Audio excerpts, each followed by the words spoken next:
Hey, what's up guys? This is Anthony from Anthony's Customs, and for this review, we are looking at the Storm Collectibles Ultra Street Fighter 2 The Final Challengers ZANGIEF, or ZANGIEF. And this is not the same figure they released before with just different parts. It is all new stuff. This is not the, what was it, Street Fighter 5 version? Whatever version that was, I don't remember anymore. Unfortunately, I have it all packed up. I can't do a comparison. It just moved recently. Relatively recently.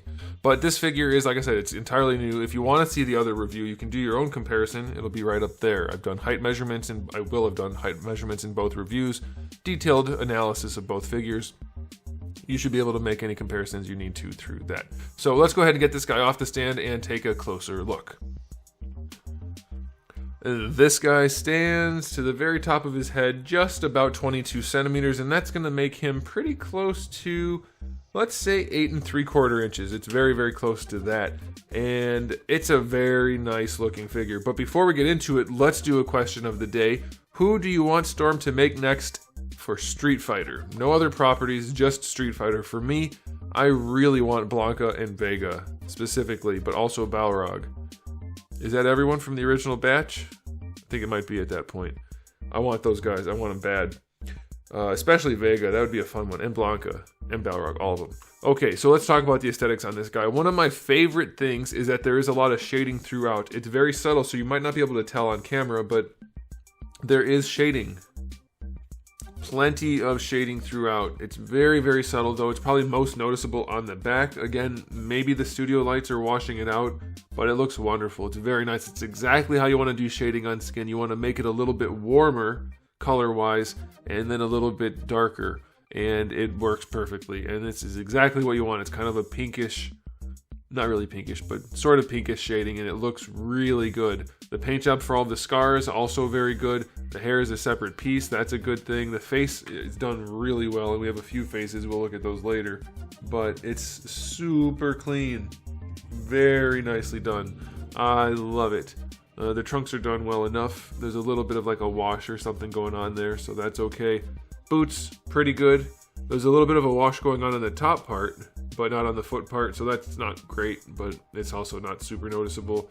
The hair on the shins could be painted a little bit better, but all in all, it's a really good looking figure. He's about as bulky as he possibly could be, which is fine. They did make him a lot bulkier in this version of the game. Maybe the head's a little bit too small. I know some people have said that. It depends. In a lot of the artwork, it wouldn't be. If it's actually being based on the game sprite, maybe just a touch, but it works. And once you pose them, you're not going to notice. And it's ZANGIEF, so that's fine. I like it. I think it's pretty good. And it makes for a more fun figure. It's a little bit more dynamic. So aesthetically speaking, it's really, really, really good. Could have maybe used a wash in the beard and the chest hair, but that's not super noticeable. That's fine. And I love that it has shading just about everywhere. It's really cool. So I'm going to give this guy a 9 out of 10 for the aesthetic. They nailed it. As far as accessories go, we do get the 2 fist hands that come on in the package. We get the 2 pointy finger hands, 2 karate chop type hands, 2 different open style pose hands, another set of open style pose hands that are solid green, transparent green, wonderfully executed, perfectly saturated and transparent. Love that. And then we do get the fire effect, or whatever you want to call it, to go with the green hands. Not as transparent, which is kind of diminishes the effect just a little bit, but it's transparent enough that it's pretty cool. I like that. It's good enough. We get a few different heads. We have the normal semi-angry head that comes on him in the package. Then we get the iconic scrunchy brow head, and then we get the yelling head, and then we get the beat up head. And they're all very nicely done. Love the detail work on this head. It's probably one of their best sculpts. They have done a really good job with this release. So that's it. Not a ton, but definitely enough. I'll go 9 out of 10. It's really good. The only thing I could think of that would make sense would be something to hold him up, like a flight pose to do like his kick move in the air. So I am very pleased with that. So let's go ahead and talk about the articulation. It's all standard Storm articulation, but let's see how well it is implemented. We do have, as usual, the double ball peg neck where the bottom ball peg connects down into the torso and it can flex the plastic in the neck. Let's hope the plastic doesn't have, it looks like it's got some texture on there, not that the paint is actually flexing, so that's good. It's actually fairly soft on this guy, so you can lean his head even better than most. So that's awesome. That's really, really good. Of course, he's bigger, so they have a little more leeway. the plastic is relatively thin here relative to the size of the body compared to what you would normally get. So that leaning action on the neck is awesome. The head does move on the ball peg as well. Very nicely executed. Maybe the most functional out of all of that joint that we've seen from Storm, just by virtue of him being so huge. So that's really cool. The arms are connected on a ball peg inside the body, so that allows you to move the arm around like this. And this is just a cap that hides the joint. I do think they could bring that closer to the shoulder so that it hugs the shoulder a little bit more, and that way you don't get that gapping. But it's still okay, and you can kind of finagle it, but they're really finicky, so yeah, it's a little bit of a nuisance, but it's better than having no gap, and it does still serve a purpose, so I like that. Nice and functional there, nothing wrong, nothing too tight. Really good range on that shoulder joint, standard ball hinge, essentially. Full rotation. Bicep swivel, let's see. Ugh, that's not feeling so great. Let's see here. Oh, the way it's sculpted into the bicep, the way the bicep is sculpted around the shoulder, not really getting any rotation on that. It doesn't feel like a stuck joint. It feels like there's just no place for it to rotate. Yeah, that's a bummer. I can't really rotate his arm, and maybe if I heat it up and force it, I can. But fresh out of the package, cannot rotate the biceps. That's a bit of a bummer. Double jointed elbow. I'm guessing we don't get great range here. Let's see. Yeah, just better than 90 degrees. They'd have to cut away a lot more material right here in order to bring that forward more. So I can see why they didn't. They went for the aesthetic. And I don't know that better than 90 would have been nice so that he could bring his arms up properly for like when he's going in for a grab. But that's close enough. That's all right. You do get the ball hinge underneath the bracelet thingies. Those seem like they could be a little bit more red. They're kind of a hot neon red, but still, maybe that's accurate for this version of the game. I don't know that. I don't remember that specific of a detail. But ball hinges work nicely there. Let's check the torso. It's a double ball peg from top to bottom. For the upper torso to the abdomen, works nicely. He leans back well, really well. That's great. And he leans forward.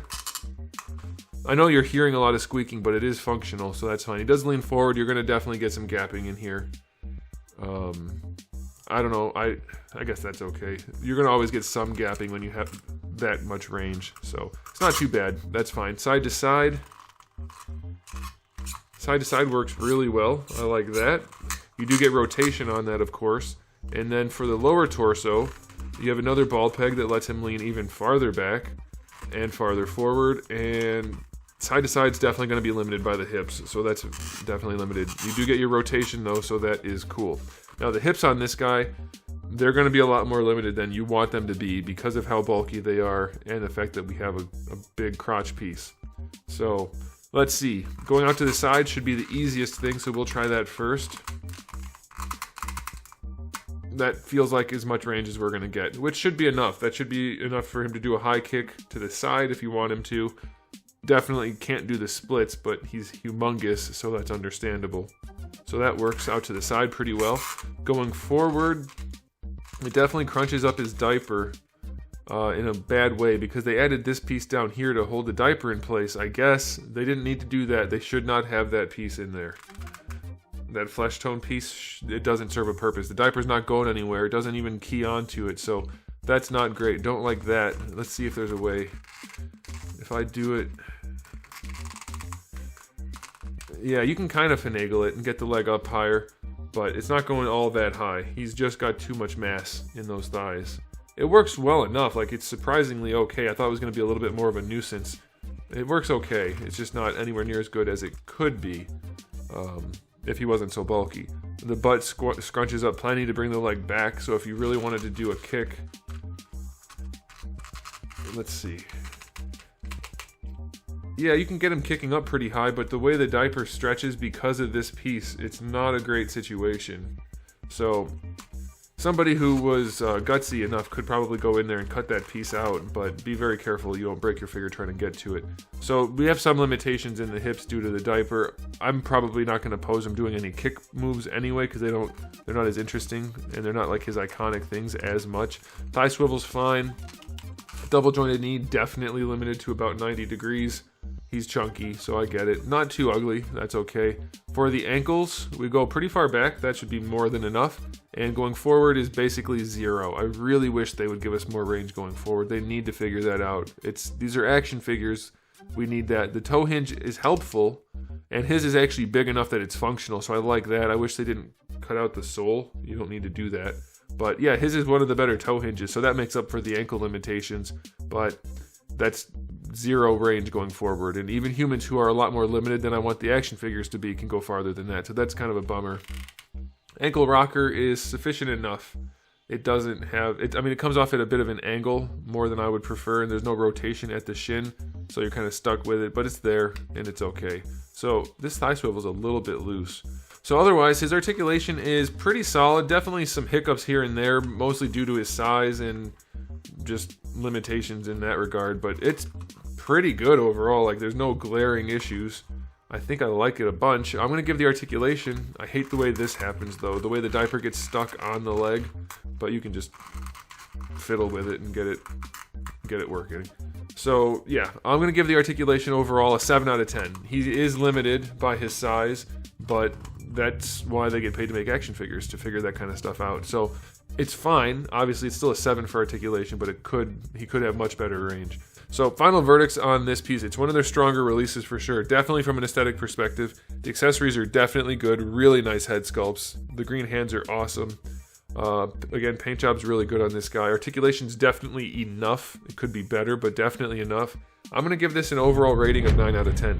It's one of my favorites. I don't have like a particular attachment to ZANGIEF, but they did a really, really good job.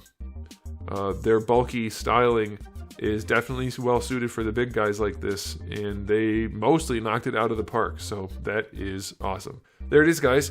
Thanks for watching. Let me know how you feel about the figure in the comment section below. Let me know how you feel about the video by giving it a thumbs up or a thumbs down, and if you haven't subscribed, you might want to. I do have new videos almost every single day, and I have thousands already on the channel, so make sure you come back for all of that. In the meantime, keep collecting.